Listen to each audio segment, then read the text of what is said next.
We are not always what we seem, and hardly ever what we dream.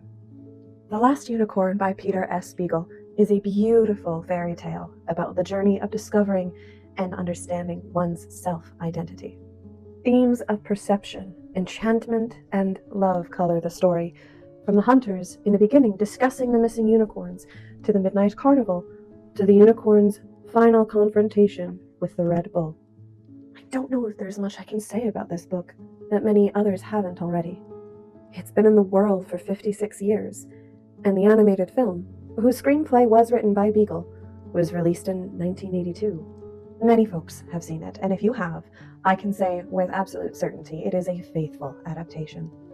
But there is a difference between the tone of the animated film and the novel. The Last Unicorn is not that long of a book, but because of the style of the writing, I had to take my time reading it. Beagle is very poetic. However, as with other classics, his prose can be a little elaborate or a tad exhaustive at times.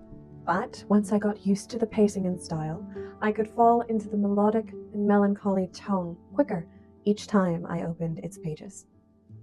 I often like to draw parallels to Dungeons and Dragons, especially whenever I read fantasy. How can you not, when The Last Unicorn is a story about fairy tales and heroic journeys? But this book is more than a fairy tale. Where the animated movie is serious and holds an undertone of tragic longing, the book holds a lot more satire in its pages. The characters, each with their own role to play, acknowledge they are in a fairy tale. If they have any hope of fulfilling the story's needs, despite each of their fundamental flaws, they must stay true to their roles, true to themselves.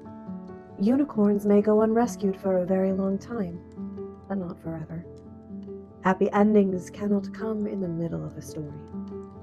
Overall, I would give The Last Unicorn a 4.5 out of 5 stars for my first time reading it. If I choose to reread this in the future, I reserve the right to change my mind on this rating. And always remember, does the reader choose the book, or does the book choose the reader?